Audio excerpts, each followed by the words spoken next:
बात इसी में रीट में यही आ रही थी कि जो लेवल 1 है उसके अंदर बीएड को भी शामिल किया जा रहा है। इस पर जो अभ्यर्थी एसटीसी वाले हैं वो विरोध कर रहे हैं। क्या देखिए, एनसीटी की गाइडलाइन की अक्सर से पालना करनी होती है किसी भी राज्य में। एनसीटी की जो भी गाइडलाइन होगी इसके बारे में बीएड को करने की नहीं करने की, उस एनसीटी की गाइडलाइन का पालन किया जाएगा। सर, अंकों में रियायत दी गई है 5 से लेकर 20%, लेकिन टीएसपी के कई ऐसे क्षेत्र हैं जहां पर जो वर्ग हैं उसमें निर्धारण नहीं है। जैसे डूंगरपुर उदाहरण एक बात करते हैं, वहां ओबीसी को जनरल के बराबर रखा जाता है। तो ऐसे में क्या उनको रियायत मिलेगी? साथ ही एमबीसी में जनरल तो आ जाता है लेकिन वहाँ ओबीसी को रियायत नहीं है। देखिए, वहाँ के लिए गजट नोटिफिकेशन महामहिम राज्यपाल के द्वारा निकाला गया है, तो उन लोगों को किसको क्या रियायत मिलेगी उसमें हमारा विभाग कुछ भी नहीं कर सकता। उसमें जो महामहिम राज्यपाल से जो नोटिफिकेशन तत्कालीन सरकार के समय निकला हुआ है उसी के ऊपर हमको चलना पड़ेगा। और मोटा मोटी जो शिक्षक पात्रता परीक्षा होती है या सिलेक्शन होता है उसमें जो एनसीटी की गाइडलाइन है वो हमारे लिए मैंडेटरी है। तो एनसीटी की गाइडलाइन से हम इधर उधर नहीं जा सकते। एनसीटी ने हमको ये जो रिलैक्सेशन देने का जो हमको अधिकार राज्यों को दे रखा है उस अधिकार का उपयोग किया गया है। सर, एक 90-10 का भी एक बड़ी रियायत दी गई है। लंबे समय से बेरोजगार मांग कर रहे थे कि 90-10 किया जाए। रीट के जो अंतिम चयन है उसको लेकर भी एक बड़ी राहत दी गई है विभाग में। देखिए, हमारी सरकार सबको साथ लेके चलती है और जो हमारे शिक्षित युवा बेरोजगार हैं जिन्होंने बहुत मेहनत करके आशा और विश्वास के साथ में हमारी सरकार को सपोर्ट किया था, हमारी सरकार ये चाहती है कि उन युवाओं की भावनाओं के अनुरूप जो नियमों में संभव हो सकता है वो हम उनको रियायत दें। और इसी का प्रत्यक्ष उदाहरण आपको देखने को मिलेगा कि 6 महीने बाद में 3rd ग्रेड की L1 या L2 की जो वेटिंग लिस्ट है वो ऑपरेट नहीं हो सकती। लेकिन माननीय मुख्यमंत्री जी ने आगे बढ़ करके ये कहा कि हमारे बेरोजगारों के सपनों को पंख लगे, उनको निराशा नहीं हो, इसलिए नियमों में स्थिरता देते हुए भी 3rd ग्रेड की L1 और L2 की जो वेटिंग लिस्ट है वो जारी करने का सरकार ने निर्णय लिया है। और आज जो ये निर्णय रीट के लिए लिया गया है, मुख्यमंत्री जी ने स्वयं ने 25 अप्रैल की डेट भी तय कर दी है और इसके साथ साथ काफ़ी रियायतें दी गई हैं। और ये 90-10 का जो रेशियो है ये भी हमारे शिक्षित राजस्थान के युवा बेरोजगारों की मांग के ऊपर नियमों के मुताबिक संशोधन किया गया है। सर, एक तबादलों को लेकर कई ऑनलाइन फॉर्म पहले भी आए थे और अब आपने भी कहा था सीकर में कि 3rd ग्रेड तबादलों को लेकर दोबारा से पॉलिसी यहाँ पर बनाई जाएगी। कब तक सर तबादलों को होने के आसार है? देखिए, 3rd ग्रेड से ऊपर तो ट्रांसफ़र हुए भी हैं और जहां बचे हैं वहां जल्दी हम लोग करेंगे। ये आचार संहिता जो नगर पालिका और पंचायत राज के कारण से थोड़ा सा हुआ है, बाकी ऐसा नहीं है, ट्रांसफ़र करने ही है, कोई दिक्कत नहीं, सरकार तैयार है। मुख्यमंत्री जी इस बात के लिए पूरी तरह से सहमत हैं।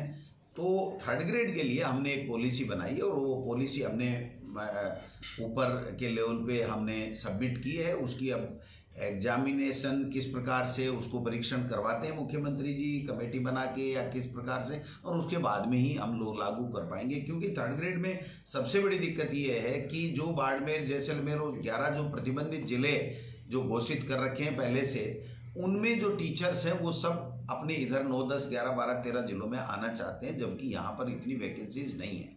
तो मैं समझता हूँ कि उनमें आपस में किसी तरह का वो नहीं हो कि मेरे साथ न्याय नहीं हुआ। तो मैं समझता हूँ इसके लिए हमने एक एक्सरसाइज करके एक कमेटी बनाई थी और उस कमेटी ने अपनी रिपोर्ट दी है कि इस तरीके से हम इस ट्रांसफ़र पॉलिसी को अपन कर सकते हैं।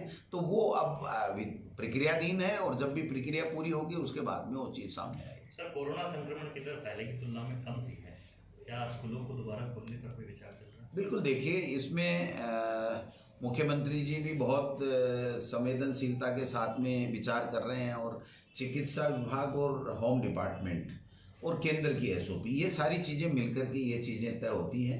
तो अब चूंकि कोरोना कम हो रहा है तो इसके ऊपर भी मुख्यमंत्री जी से हम लोग आज चर्चा करेंगे कि वो विभिन्न विभागों से भी बात कर लें और सरकार की जो केंद्र सरकार की गाइडलाइन है उसका भी हम लोग अध्ययन कर लें और अन्य स्टेट्स का और का सबका परीक्षण करने के उपरांत इसके ऊपर मुख्यमंत्री स्तर के ऊपर ही निर्णय हो पाएगा कि स्कूलें कब से हुई। सिलेबस में और कटौती की बात की थी बीते दिनों अधिकारियों ने। नवंबर में जब आपने कहा था कि वर्किंग डे कम होंगे उस अनुसार ही सिलेबस को कम किया जाएगा। देखिए, अब सिलेबस को कम करने का अब कोई औचित्य नहीं है। हमने आओ घर से सीखें एक कार्यक्रम चलाया है और उस कार्यक्रम के तहत हम वर्क बुक दे रहे हैं, बच्चों से भरवा रहे हैं, बच्चों को घर पे वर्क बुक दे करके पुस्तकें दे दी गई हैं, वो भर भर के दे रहे हैं। तो मैं समझता हूँ अब इसको ज़्यादा समीक्षा करके और इसको और छोटा करने का कोई औचित्य नहीं है। बच्चे अपने घर से पढ़ रहे हैं, अभिभावक सारे उनको मोटिवेट भी कर रहे हैं और पढ़ा भी रहे हैं।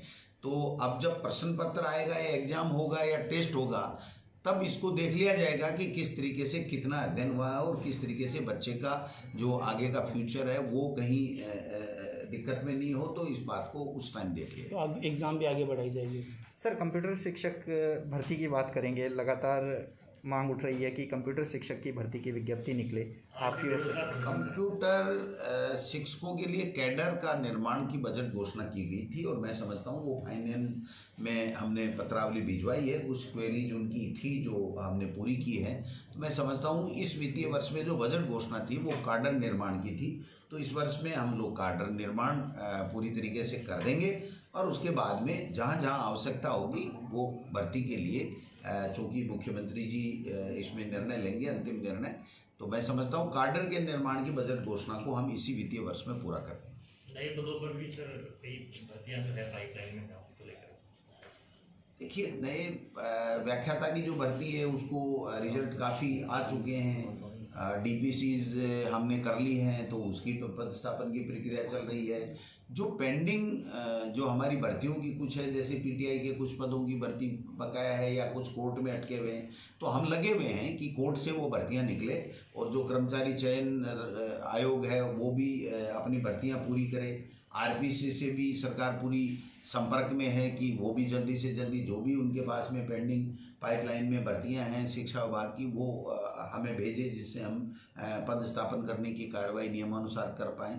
तो मैं समझता हूँ हमारी सरकार कोरोना काल में लोगों को संक्रमण होने से बचाने के साथ साथ शिक्षित बेरोजगारों को ज़्यादा से ज़्यादा कैसे नौकरियां दें और उनके भविष्य को कैसे बेहतर बनाया जा सके, क्वालिटी एजुकेशन बच्चों को कैसी दी जा सके, इन सब में पूरी तरीके से प्रयासरत है। और उसी का परिणाम है, आपने देखा होगा कि नगर निकाय चुनाव में 24% पे भारतीय जनता पार्टी निपट के रह गई और मुख्यमंत्री बनने के हसीन सपने, मुंगेरी लाल के हसीन सपने उनके कभी पूरे नहीं हो पाएंगे क्योंकि उन्होंने प्रतिपक्ष की भूमिका ढंग से निभाई नहीं है। और हमने अच्छे तरीके से कोरोना काल होते हुए भी बेहतर तरीके से प्रबंधन किया हमारी सरकार। सर, आपकी सरकार से पहले की भी कुछ भर्तियां अटकी, 2013 की अटकी, 98 अटकी, ऐसे बहुत सारे मसले अटके हो, क्या उनको भी आप देखिए, कोर्ट में जो भी भर्ती अटकी है उसकी हम लोग पूरा तरीके से कोशिश कर रहे हैं कि कोर्ट से वो बाहर निकल के आएँ, लेकिन उसमें सरकार का ज़्यादा जोर चलता नहीं है क्योंकि वो कोर्ट है। तो मैं आपने देखा होगा आरएएस की भर्ती इंटरव्यू जारी कर दिया था उसकी कैलेंडर और उसके बाद में कोर्ट में वो वापस अटक गई। तो कोर्ट की भर्ती के बारे में हमारा तरफ से कुछ नहीं कहा जा सकता, लेकिन सरकार का ये प्रयास रहता है कि कोई भी भर्ती अगर कोर्ट में है तो वो निकले और वो धरातल पे उसकी क्रियान्वित हो। सर, 98 वाले जो शिक्षक है वो लगातार प्रदर्शन कर रहे हैं। 98 का कोई प्रकरण अब सरकार के यहाँ विचाराधीन नहीं है। उसका भारतीय जनता पार्टी की पिछली सरकार है, वहाँ पर मंत्रिमंडलीय समिति और सीएस और सब ने उसका निपटारा कर दिया था। तो मैं समझता हूँ हमारे पास में इस तरीके का कोई आज की तारीख में प्रकरण